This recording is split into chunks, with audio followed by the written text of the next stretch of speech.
They had 2 crematory ovens. I see. And they killed about 70 people. A day. So a day, so they had... That's barely enough time. And they only killed from Monday to Friday. So... Because the people who were doing the killing needed to have the weekend off. If you met Dr. Gorgas today, what would you say to him? I don't know. I don't think that it's my role to tell him something. It's difficult to describe how it felt to walk through such a haunting place, to know that these cold stone and tile walls were the last things the victims of Hadamar ever saw. I wanted to explore this connection further, so I met with the author of From Darwin to Hitler, Dr. Richard Weikart. Hitler and many of the physicians that carried out this program were very fanatical Darwinists, and particularly they wanted to apply Darwinism to society. Was wir uns unter der deutschen Jugend der Zukunft wünschen, ist etwas anderes, als was die Vergangenheit sich gewünscht hat. Wir müssen einen neuen Menschen, auf das unser Volk nicht an den typischen Degenerationserscheinungen dieser neuen Zeit zugrunde geht. Many of these people in the 19-teens, 1920s, who were putting forward some of these ideas about racism were considered the leading scientists. These were Darwinists who were taken seriously by fellow academics. It's not to say that all academics believed it. These leading academics, were there any of them who were Americans? There were plenty of Americans who were saying similar kinds of things. Not only were Americans saying such things, they were pioneers in this fledgling science known as eugenics. They thought they could help evolution along by sterilizing the so-called feeble-minded and prohibiting them from getting married. Physicians who are aware of the history of 20th century American medicine harbor some bad feelings towards Darwinists because of eugenics. And the eugenics, which was an attempt to breed human beings, it was the darkest chapter of American medicine ever. There were 50,000 people involuntarily sterilized because they were deemed unfit to breed, basically. Eugenics isn't just history. The spirit of the movement lives on today. Margaret Sanger was the head of Planned Parenthood. She was very fanatical in her promotion of eugenics. In fact, Planned Parenthood was all about birth control for the impoverished and lower classes to try to help improve the species.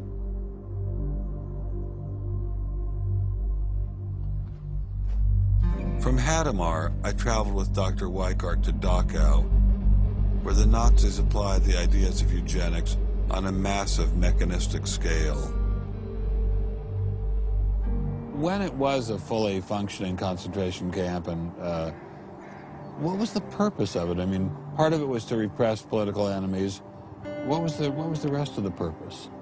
Well, beyond the repression of the political enemies, which was its purpose at the very beginning, then later on it transformed into repressing racial enemies. And sometimes those categories overlapped because sometimes they thought that these people were political enemies because they were inferior biologically. The war itself was part of the Darwinian struggle for existence for Hitler. And he saw the extermination of the Jews as one of those fronts to this warfare going on as this Darwinian struggle for existence. Would you say that Hitler was insane? No, I wouldn't say he was insane. I think he had imbibed some very, very wrong ideas. And in fact, I think he took the logic of them in certain ways that brought him to take very radical solutions for them. Would you say he was evil? Oh, I'd definitely say he was evil. Is there such a thing as evil? Oh, I think there is. And is there such a thing as good? Oh, definitely. And evil can sometimes be rationalized as science. Oh, sure.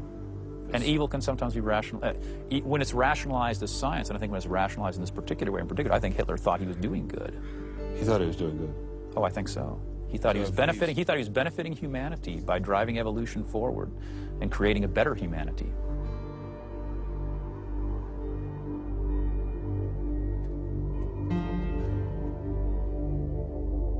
Before leaving Dachau, I stopped by the memorial commemorating the thousands of Jews who were killed there in excruciating conditions. I know that Darwinism does not automatically equate to Nazism. But if Darwinism inspired and justified such horrific events in the past, could it be used to rationalize similar initiatives today? There's a good German expression, so fängt es immer an. I mean, it always begins in the same way. Something to remember in the context of United States discussions of euthanasia and abortion. It always begins in the same way. There seems to be an excellent argument for getting rid of useless people by killing them.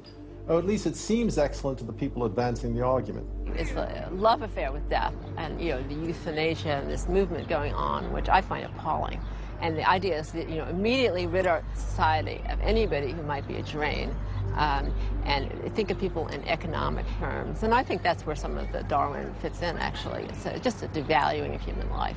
First of all, if you take seriously that evolution has to do with the transition of life forms, and that life and death are just natural processes, then one gets to be liberal about abortion and euthanasia. All of those kinds of ideas seem to me follow very naturally from a Darwinian perspective, a deprivileging of human beings, basically. And I think that people who want to endorse Darwinism have to sort of take this kind of viewpoint very seriously.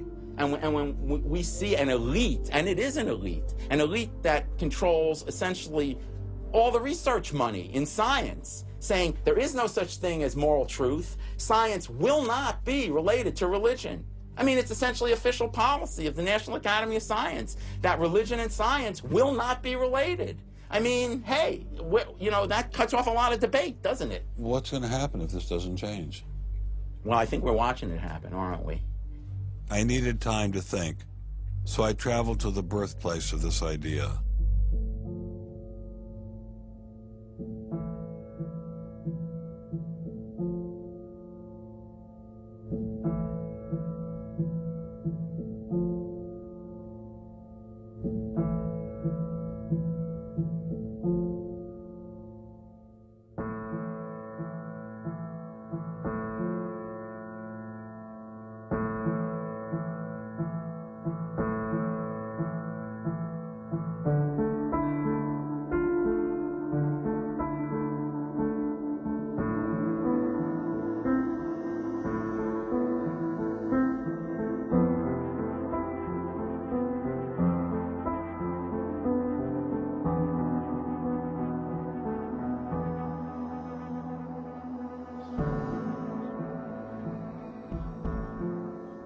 With savages, the weak in body or mind are soon eliminated.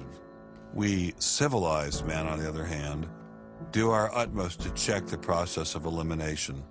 We build asylums for the imbecile, the maimed, and the sick. Thus, the weak members of civilized societies propagate their kind. No one who has attended to the breeding of domestic animals will doubt that this must be highly injurious to the race of man. Hardly anyone is so ignorant as to allow his worst animals to breed. Charles Darwin, The Descent of Man, 1871.